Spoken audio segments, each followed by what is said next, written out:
Shalom saudara dan saudari, salam bertemu kembali kita di dalam Rhapsody Reality TNI Malaysia.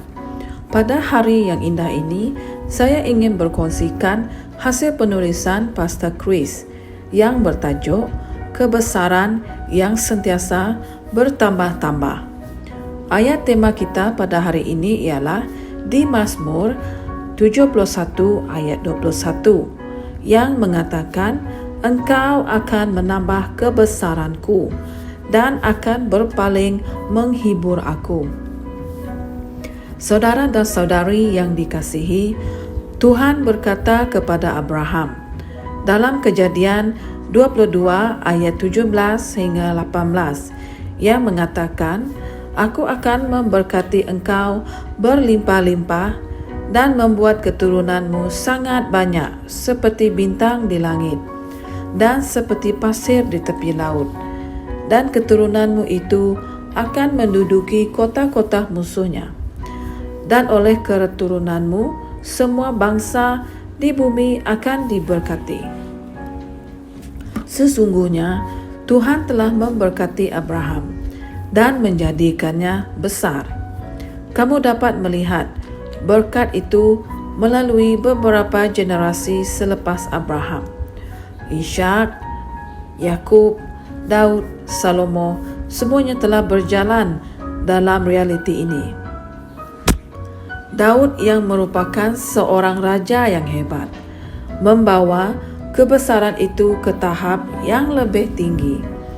Dia tahu bahwa dalam kebesaran ada tahap yang berbeza-beza.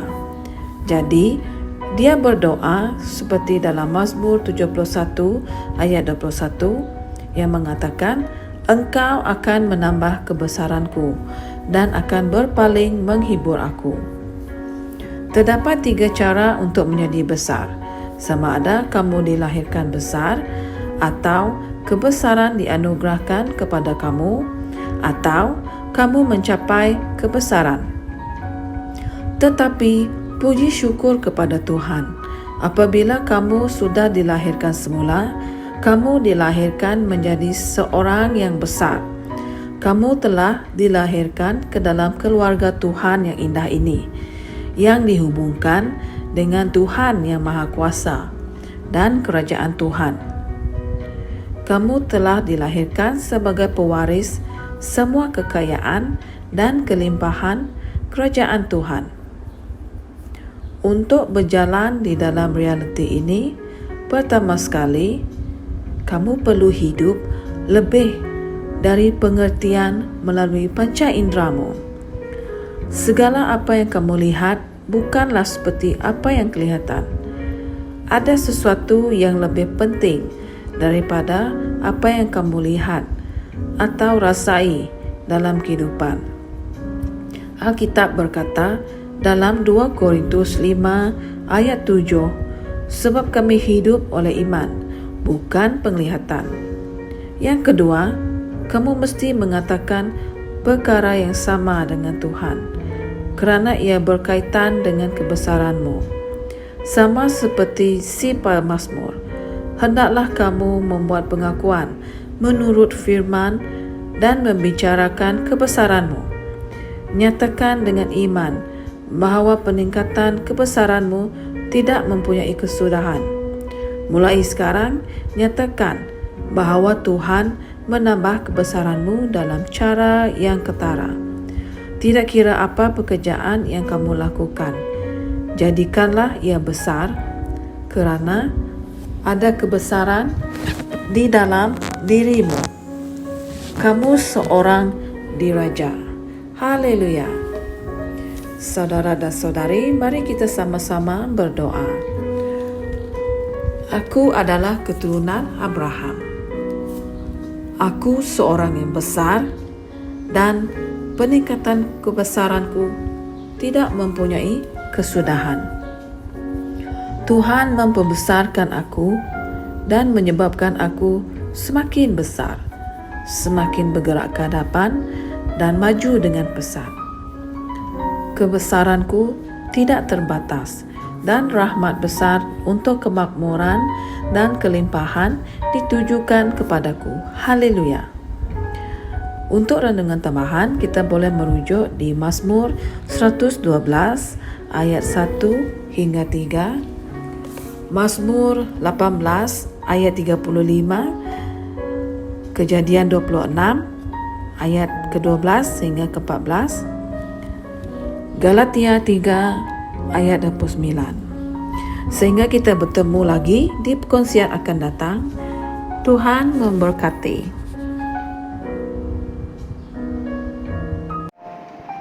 Kami percaya saudara-saudari semua telah diberkati dengan perkongsian firman dari Rhapsody Reality. Bagi sesiapa yang ingin menjadikan Yesus Kristus sebagai Tuhan dalam kehidupanmu, kamu boleh mengucapkan doa ini bersama dengan saya. Ya Tuhan Allah, aku mempercayai Yesus Kristus, Anak Allah yang hidup dengan sepenuh hatiku. Aku percaya Dia telah mati untukku dan Allah telah membangkitkan Dia dari kematian. Aku percaya Dia hidup hari ini. Aku mengaku dengan mulutku bahwa Yesus Kristus adalah Tuhan dalam hidupku mulai dari hari ini. Melalui Dia dan di dalam nama-Nya, aku mempunyai kehidupan yang kekal.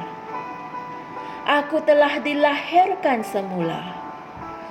Terima kasih Allah kerana menyelamatkan jiwaku. Aku sekarang adalah anak Allah. Haleluya. Tahniah. Sekarang kamu telah menjadi anak Allah.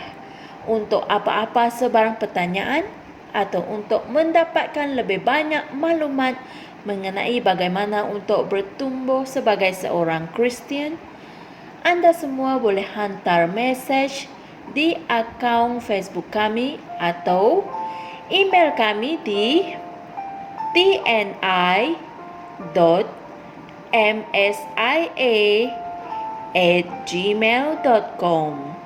Sekali lagi, tni.msia@gmail.com. Tuhan berkati anda semua.